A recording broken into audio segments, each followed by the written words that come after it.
So one of the reasons that I really love the Claro PDF Pro app is because it has an integrated screen reader function in it. And you can access that down here in the bottom center with these controls. But there is a caveat to this. So it depends on what kind of digital planner you have as to how well this feature is going to work. It's not a problem with the app, it's a problem with the planner. So I'll explain. So some digital planners are made so that everything on the page, including the text, is flattened. And so when the text is flattened, the screen reader cannot access the text to read it. So in that case, the screen reader is just going to be completely non-functional. It only reads text that's already in the PDF. What you write in the planner isn't going to be read by the screen reader. So that's one issue. The other thing is that some planners don't have the text flattened, but the text is in kind of a random order.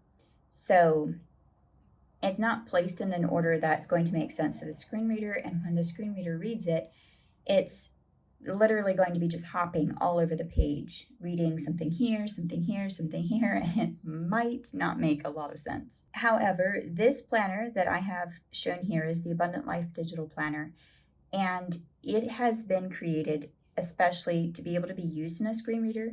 So the text can be accessed by the screen reader, and it's placed in an order that is going to make sense when it's read.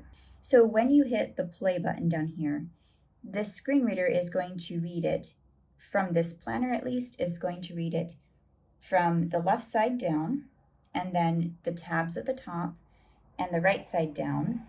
And then it's going to read these tabs along the bottom, and then it's going to start reading the text on the page. And it will read all of that, and once it's done with that page, it will automatically flip to the next page and start all over again. So I'll just illustrate this a little here. I'll hit the play button. Year. Jan. February. MAR. APR. May. June. Jul. AUG. SEP. Okay, so as you can hear, it's not perfect when it comes to abbreviations.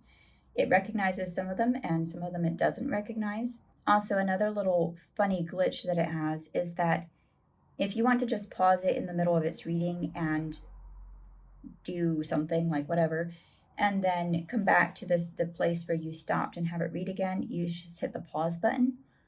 But I found that you kind of have to hit it like several times, or hit it and like hold it. I'm not quite sure what makes it work exactly, but it's just a little bit finicky, but you can usually eventually get it to work.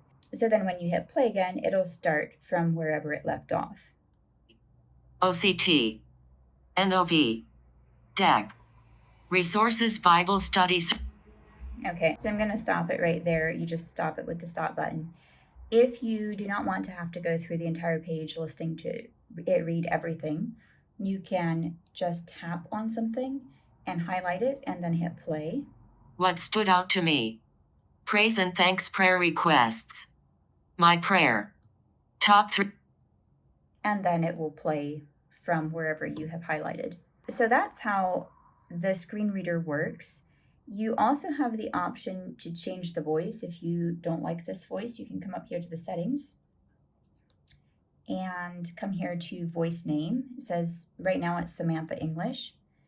And you've got all kinds of different options. Some of them sound quite interesting. There's a Grandma German and a Grandpa German. I don't know what that sounds like. There's different accents. Let's try the Grandpa English and see what that is like. So we'll change it to Grandpa English and then come back here, hit done. Now let's play it again. Year. Jan. Feb. Mar. Okay, that's not my idea of a Grandpa English voice, but you can play around with it, have some fun with it, and find what voice you prefer most.